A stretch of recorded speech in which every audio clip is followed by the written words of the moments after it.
Salut à tous, aujourd'hui je vais vous présenter 5 Play to Earn à surveiller en octobre. Attention, ça ne veut pas forcément dire qu'ils vont sortir en octobre ni que je vais investir dedans.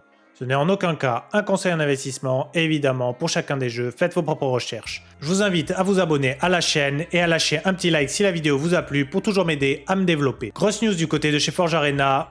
Le jeu va avoir le droit à son apparition sur l'Epic Game Store. Si c'est une révolution pour l'instant du côté des Play to Earn, ça deviendra probablement classique d'ici peu. C'est donc l'occasion de vous présenter ce jeu. Donc c'est un FPS 5v5 développé par New Gen avec pour ambition d'être majoritairement tourné vers le compétitif. C'est créé par le cofondateur de l'ancien OPSkin, un site non officiel de vente de skins Counter-Strike qui marchait du feu de Dieu avant de prendre un strike justement par Valve qui ont réussi à le faire fermer. C'était un peu la vente de NFT avant l'heure, donc il a très bien compris la puissance des NFT et a donc décidé de créer son propre jeu.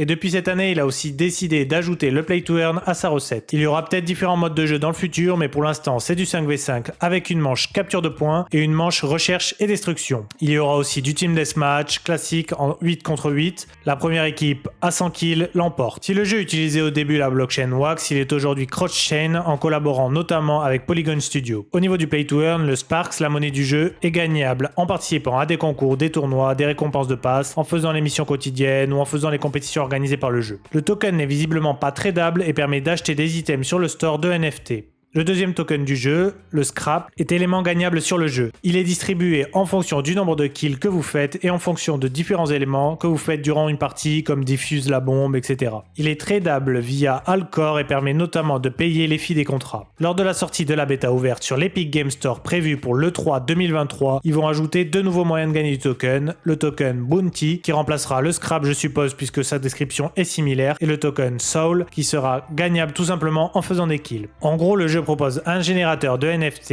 et ces tokens seront du fuel pour celui-ci, permettant d'avoir plus ou moins de chances d'avoir des skins ou des parties d'armes le plus rare possible. Le gros travail qu'ils ont à accomplir maintenant, c'est de prévoir la bêta fermée sur l'Epic Game Store. Ils ont même prévu dans longtemps de passer sous Unreal Engine 5 pour un jeu de toute beauté. Bref, affaire à suivre, mais je pense qu'il faut le surveiller du coin de l'œil. On enchaîne avec un deuxième FPS futuriste, Metalcore.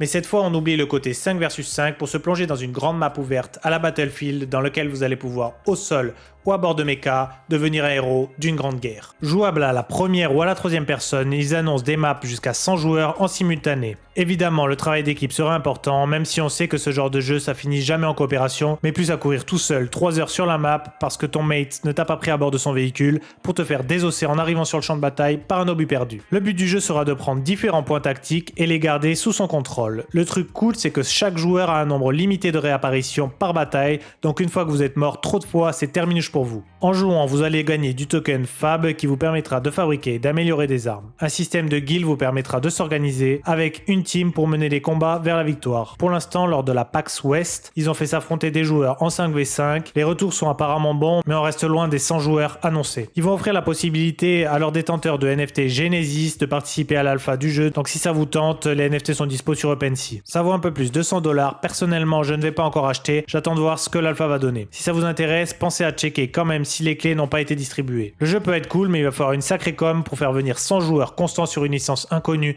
et en plus sur la niche des Play to Earn. Après un lock and load éclaté et pas du tout rentable, Mouse Hunt refait parler de lui avec l'arrivée de son premier mode PvP, le Dodgeball Arena. Je ne vais pas vous faire le récap de ce qu'est Mouse Hunt, on en a déjà parlé plusieurs fois. Je vais donc vous présenter le nouveau mode. Donc on oublie l'ancien mini-jeu pas du tout fun pour se pencher vers un mode un peu plus alléchant. Le joueur va se retrouver dans une arène en 3v3 avec des combats durant entre 6 et 8 minutes. Le but étant d'être la dernière souris survivante. Le truc fun, c'est que même une fois morte, une souris devient fantôme et peut continuer à infliger des dégâts à ses ennemis. Une fois dans l'arène, vous allez devoir chercher des boulets de canon, faire des passes à vos équipiers et les lancer sur les adversaires. Une fois touché plusieurs fois, le joueur devient un fantôme. Le jeu peut être joué en 1v1, 2v2, 3v3, n'importe qui peut tester le jeu via le site.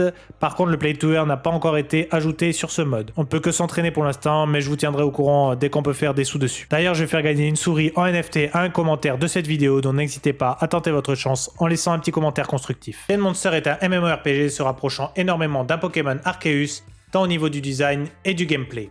Vous allez devoir attraper, collectionner, combattre, échanger et combiner des créatures. Donc oui, on est bien ici face à un Pokémon-like et je vous en parle aujourd'hui parce que la démo jouable vient de sortir. Le truc qui me pose problème, c'est qu'il part d'une intégration et de NFT, mais la démo est disponible via Steam. Or, on sait très bien que Steam a dit niet pour les jeux crypto. Ça me paraît donc un poil bizarre. Pourtant, sur la page d'accueil du site, il part bien d'une économie drivée par les joueurs avec la possibilité de transformer ses assets en NFT en utilisant la technologie de la blockchain Flow. Donc quelque chose me dit qu'ils ne vont pas faire long feu sur Steam, mais bref, un jeu de ce style version Play to Earn, on dit pas non. C'est free to play et disponible sur PC mais aussi sur iOS et Android.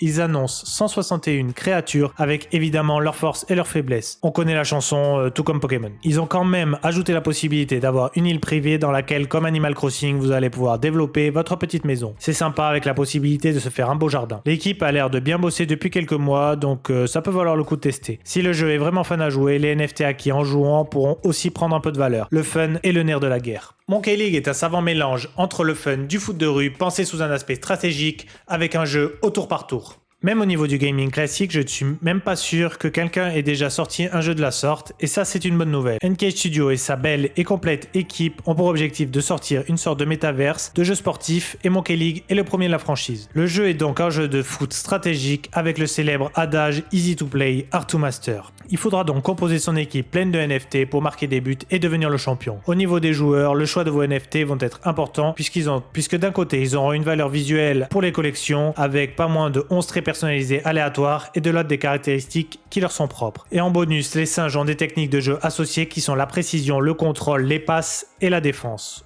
Au fil des matchs, vous allez pouvoir augmenter ces caractéristiques à chaque montée de niveau. Chaque tour de jeu, vous allez pouvoir choisir une action comme bouger, passer, presser, dribbler et bien plus encore. Et en fonction de ce que le joueur d'en face a choisi, vous allez pouvoir passer ou non. Franchement, sur le papier, ça donne bien envie et l'aspect stratégique a l'air assez bien développé. Le token du jeu est le MBS, permettant de faire tous les achats in-game et comme d'hab, un deuxième token, le score, pour la gouvernance. Il y aura également un système de breeding pour obtenir des singes supplémentaires. Dites-moi si je me trompe, mais j'ai l'impression que tout le monde s'en fout maintenant de la rareté visuelle de son singe et que le seul truc important c'est les caractéristiques du gameplay. Depuis Axie Infinity, tout le monde fait du breeding mais tout le monde s'en fout. Il faudra vraiment une utilité à avoir un singe avec la casquette par exemple, mais j'ai l'impression que les studios oublient ce facteur ces derniers temps et qu'ils mettent des caractéristiques histoire d'eux. Petite anecdote sur ce jeu, j'avais essayé au tout début de mint un singe mais la collection est partie en 3 secondes, donc je pense que ce projet est prometteur. Pourquoi je vous en parle spécialement en ce mois d'octobre alors qu'il n'y a pas de news particulière dessus? Tout simplement parce que j'avais pas le 5e jeu intéressant sous la main. Enfin si, il y a quand même une news intéressante. Ils ont signé un partenariat avec l'AC Milan, donc ça prouve quand même qu'ils pèsent un peu.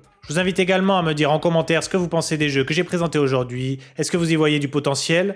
Merci d'avance à tous ceux qui ont lâché un like, ça soutient de ouf, et abonnez-vous pour ceux qui ne l'ont pas déjà fait. N'oubliez pas de lâcher un commentaire aussi pour une chance de gagner une souris Moss Hunt.